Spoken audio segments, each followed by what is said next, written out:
Hello guys, welcome back to the channel once again. Today I'm super mega excited to be sharing this video with you guys because today I am gonna be sharing all lesbian content that is available to watch on Netflix or that was released on Netflix in 2023. But before we get into further details, please don't forget to like, comment, share, subscribe, and also let me know your personal opinion down below in the comments as well, because like I always say, your opinion does matter. And I really hope you all enjoy this list. So let's get right into it. So first we're gonna start off with Skyo season 3, the third season of the Spanish comedy action drama about the brutal reality of P and the psychological portraits of those on both sides of the scale, while continuing to feature Wendy, described as a lesbian woman from Buenos Aires who flees Villa 31 and became basically a worker in the border to make money so she can provide a better life for herself and her girlfriend as well. And if you guys look at season 3, you can clearly see that the lesbian story is basically the most important characters in season 3, because they basically make everything run and make everything get results. And I love the new couple, I really do. And then we're gonna move on to the next one, and this one is called Beef. Yes, Beef season 1. The series from A24 follows the aftermath of a road rage incident between two strangers. Danny Chu, a falling contractor with a chip off his shoulder, goes head to head with Amy Lau, a self-made entrepreneur with basically a perfect life. The increasing stakes of feud unveil their lives and relationships in this dark comedy.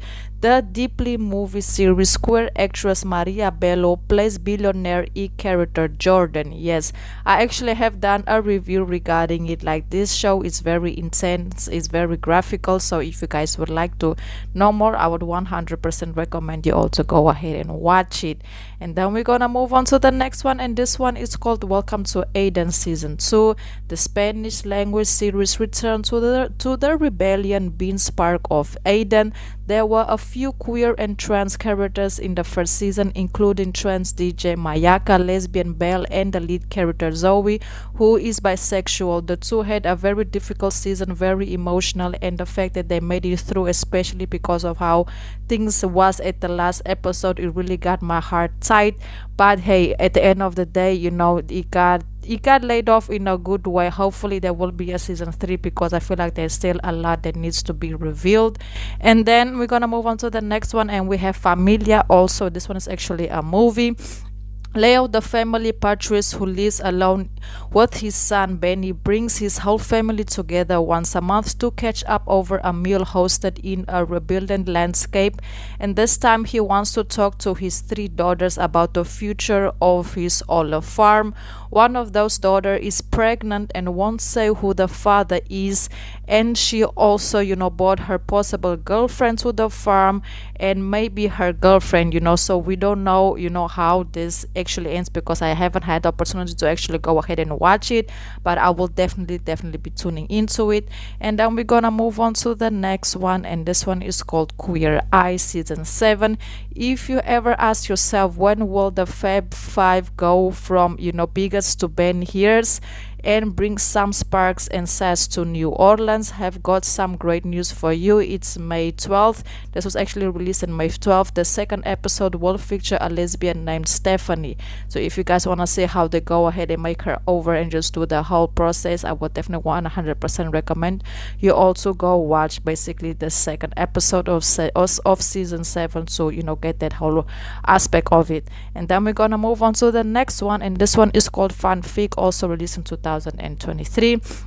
The Polish LGBTQ plus drama follows 2 high school students who form an intense connection as they navigate the challenges of discovering and exploring their true selves. Yes, this one was actually on my watch list for a while now. Unfortunately, I didn't get the opportunity to go ahead and watch it yet, but I will definitely be tuning into it, because it has been trending a lot and it got amazing reviews. And then we're gonna move on to the next one, and this one is called EXO Kitty season 1. The spin-off is easy to jump in 2, even if you've not seen the film. First, as per our intents here, there will be a couple of promotable queer storylines, including a queer woman storyline that is handled beautifully. I'm not sure which girl on the show are going to be, her partner, but Juliana is actually the queer character, because I actually did a review on it, and it looks like she was in love with a girl, but then her mother found out, and the girl that she was with ended up, her parents ended up sending her away, but then she started to feel, have emotional connection through with someone else, and it's a whole situation that plays out. EXO Kid is very cute, it's very fun, it's very beautiful, and I feel like the lesbian character played a really really good role. Like, she did a perfect a 10 out of a 10 job.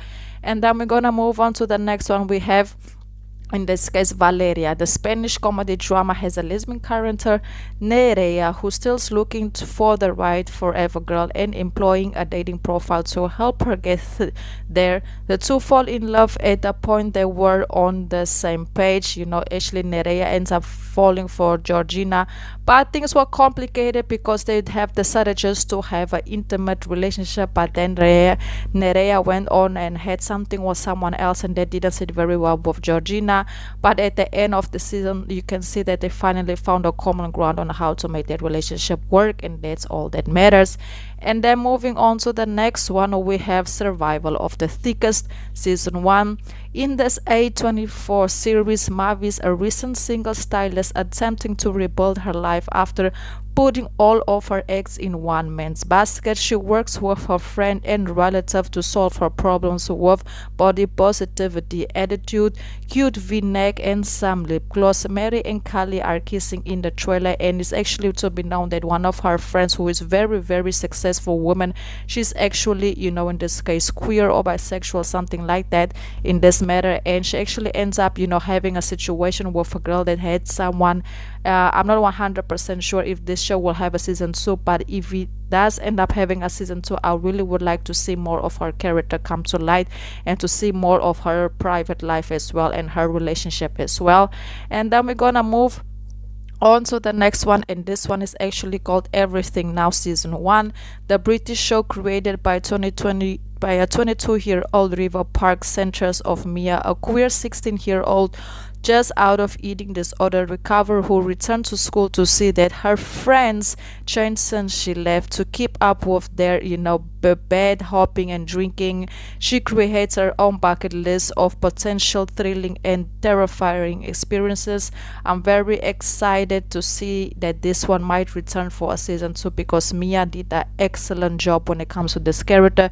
She ends up following in love with one girl, but then the girl ends up being with someone else, and then she went and she creates an emotional relationship with someone else, but then she had to end the relationship with this other young lady, and the other young lady was heartbroken, and then Mia finally got to be with the girl who she wanted to be, but at the end they both decided that it wasn't the right time for them to be together. So like, it's very giving, very much lesbian, and hopefully there will be a season 2.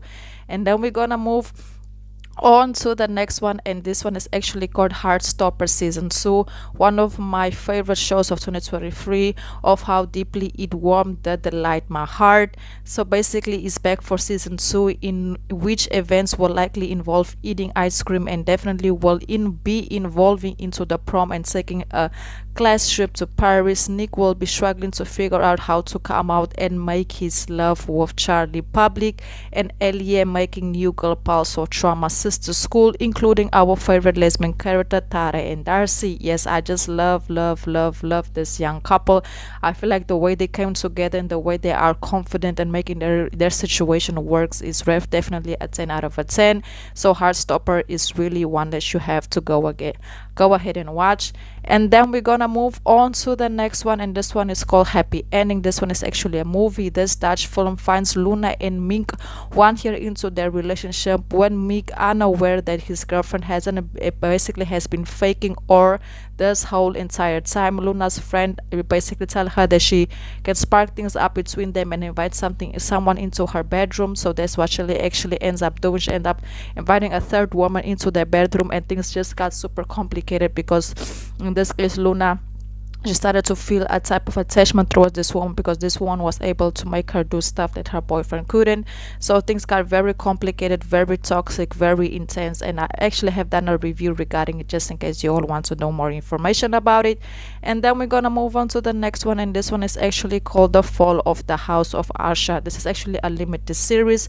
Roderick and Madeline Asha have built their pharmaceutical company into a massive empire of wealth, privilege, and power. Among the cast there are a lesbian Victorine and a lesbian medical researcher dating surgeon, basically Camille, a PR agent who has three sons with her assistants. The series is actually really good, but it's also very long, so I hope you have time on you if you're actually gonna go sit and watch. In this case, you know, there is a lesbian couple and there is an assistant that I would consider bisexual in this case. And then moving on so the last one, we have Naid. Yes, it's a 2023 film. Naid is the true story of competitive swimmer Diana Naid, who at the age of 64 is setting out to swim from Cuba to Florida, a 110-mile swim. Drew says is a joy of witness, step fully into her dark energy, and Naid's best friend Bonnie Stoll. I thought they would actually have a relationship, but no, basically both of them are queer, but they don't have a relationship. They are actually best friends, which makes it so different from all of the other, you know, characters in this list and the couples, you know, because they actually are really good friends and life partners. So yes guys, if I have missed any content on Netflix that was released in 2023, please drop it down below in the comments. It will be very helpful. Please don't forget to like, comment, share, subscribe, and once again, thank you so much for all the love and all the support. I really hope you guys have enjoyed this video, and until the next video, and goodbye.